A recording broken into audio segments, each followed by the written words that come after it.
السلام عليكم، ازيكم يا شباب؟ ورجعنا بعد غياب طويل جدا، بس النهارده راجعين بفيديو جامد جدا عن ساعة سمارت من افضل الساعات اللي انت ممكن تشتريها كبراند محترم، كاعتمادية ممتازة، كسعر مفيش زيه، وهي الساعة كي سيلكت اكتر.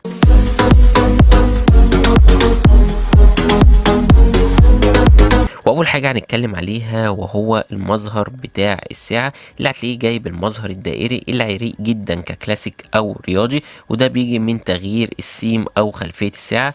طبعا برضو بتغير الاستراب فبيدي الشكل اللي انت عايزه زي ما اتفقنا ككلاسيك او رياضي. وبالمناسبه الاستراب ده مش الاستراب الاصلي اللي جاي مع الساعة. وبرضه عايزين نتكلم عن نقطة تانية وهو وزن الساعة اللي جاي مناسب جدا، ولا هتلاقيه تقيل قوي ولا خفيف في ايدك، يعني هتحس ان انت شايل حاجة في ايدك كويسة جدا، وبرضه مش التقل اللي هو هيضايقك. وهنا جاية الساعة من اطار من الالومنيوم، ومن فوق كده هتلاقيه جايب باللمعة بتاعته واطار من السيراميك، اللي الشركة بالمناسبة قالت اللمعة بتاعت السيراميك دي مش هتطفى الا بعد 10 سنين، وده عن او على كلام الشركة. وطبعا من الظهر هنا جاية من البلاستيك.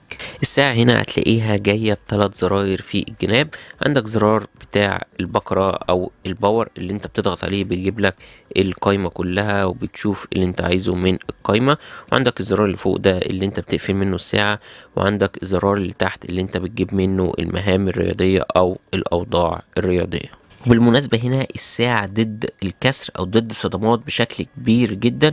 وهنا الساعة برضو جاية بمعيار 5 ATM، وده أفضل معيار ضد المية، يعني الساعة تنزل بيها تغطس تحت عمق 50 متر مفيش مشكلة، بقى تتوضى الكلام ده مفيش أي مشكلة. بس طبعا عايزين ناخد بالنا إن الساعة مش ضد المية المالحة، ومفيش ساعات بتنزل فيها أو بتنزل بيها البحر أو المية المالحة إلا ساعات معينة ضد البحر. طب لو هنيجي بقى للشاشة وهنتكلم عن حاجة من أفضل الحاجات موجودة في الساعة، وهي إن الساعة هنا جاية بمقاس 1.6 إنش، والشاشة هنا جاية من نوع LTPO AMOLED، يعني من انضف الساعات او من انضف الشاشات اللي انت ممكن تستخدمها. تاخد منها الوان زاهية، تاخد منها الوان نقية جدا.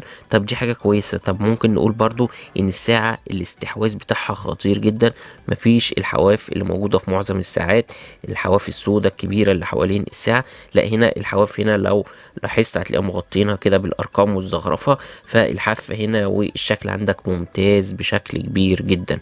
طب هتقول لي ايه مميز تاني في الساعة؟ اقول لك ان الشاشة هنا برضو ما مشيناش من عندها، ان الشاشة هنا تحت اشعة الشمس ممتازة جدا علشان بتوصل ل1000 نتس. طب قول لي حاجة تانية. هقول لك تمام، هقول لك ان الساعة هنا جاية ببطارية 500 ملي امبير، وده رقم كبير جدا في الساعات الذكية. طب انت هتقول لي خلاص يبقى هي بتشحن في وقت كبير. هقول لك ان الشحن هنا مش بيقعد ساعة، وتقعد اسبوعين او 15 يوم لو مش رابطها بالتليفون، يعني تشوف مشيت قد ايه الكلام ده كله. لكن لو استخدامك تقيل ورابطها بالتليفون، يعني اتصال، اشعارات، الGPS، الكلام ده كله، هتقعد معاك 5 ايام. طب انا ملاحظ انك قلت فيها GPS وعديتها بسرعة كده. الساعة هنا فيها GPS، يعني من غير تليفونك هتقدر تحسب الرياضة بتاعتك وتشوف انت مشيت قد ايه وتشوف مسارك. فدي حاجة مميزة جدا ان تلاقي GPS في الساعة بتاعتك. وعايز برضو اتكلم في نقطة، ان الساعة هنا جاية بمعالج رباعي النواة، يعني الساعة هنا حرفيا هتلاقيها طيارة في ايدك، مفيش لاج مفيش تهنيج. مجرد ما الاشعار يجيلك على التليفون او اي تنبيه في التليفون بتلاقي جالك في الساعة على طول، والساعة تلاقيها سلسة معاك. فدي حاجة الناس اللي بتلبس الساعات السمارت هتبقى عارفة يعني ايه ساعة مش بتهنج في ايدك. الساعة هنا جاية بميكروفون، يعني تقدر تعمل اتصالاتك مفيش اي مشكلة، يعني مش لازم التليفون يبقى معاك، ممكن تسجل منها برضو مفيش اي مشكلة. وطبعا الساعة هنا بتوري لك الاسماء كاملة مفيش مشكلة.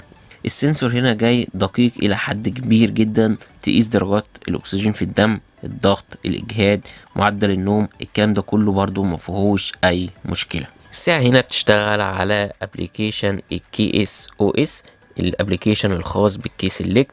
الابليكيشن هنا منظم بدرجة كبيرة جدا، هتفهم منه كل حاجة، الجهد، الخطوات، الساعة اللي انت حرقتها، الاكسجين في الدم، الضغط، الكلام ده كله هتلاقيه مبينهولك في الابليكيشن.